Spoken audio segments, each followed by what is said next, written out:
So the fall crop challenges, dry springs. So the spring of 24 was about the best year you could possibly have for fall crops.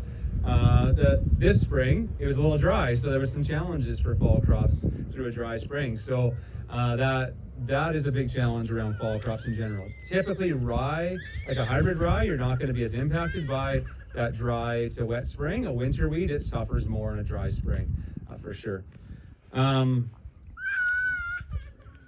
Seeding on time, that's key. Volunteer cereals in a fall crop.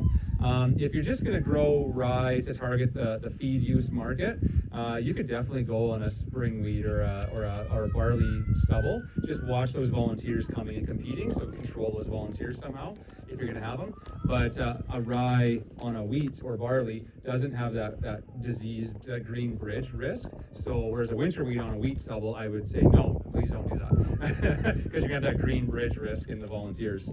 And some people have asked, can you seed a rye on a rye? I've had people do that. The only risk with that is if you're going to take that second year to grain, you're going to have some flowering at different times in there if you have volunteer rye. So that's the only thing. You might have some different flower timings, and maybe that might impact your ergot. But forage, rye on rye, I've had customers do it. Seems to be okay. And then the rye market for grain. It's a little smaller market than the winter wheat market. Typically, I would say our grain customers net more money per acre on a hybrid fall rye than winter wheat, but the winter wheat's a little easier to sell as a grain than a rye. So, but typically the rye farmer for grain is making more money than a winter wheat farmer in southern Alberta, is what we've heard from customers.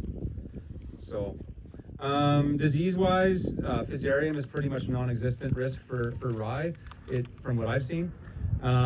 With winter wheat, maybe once in a long time you could maybe have a Fusarium timing, but I haven't seen that for probably 15 years, where it's a big enough issue to be a concern. Wheat streak mosaic virus in winter wheat from that green bridge, that's a concern. Barley yellow dwarf virus, that can be an issue from aphids in winter wheat.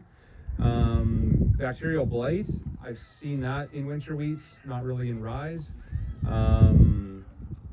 And rust. The reason we're growing only the newest winter wheat varieties is because rust keeps changing and they keep breeding new varieties that are resistant to the current strains of rust. And that's more of a problem in winter wheat than it is in spring wheats, it seems, from a new variety standpoint. So with winter wheats, you always want to be growing the newest varieties from that rust perspective. So, we had a couple cutworm customers in winter crops where cutworms were really an issue early this year, but typically that's not an issue for winter crops, I would say.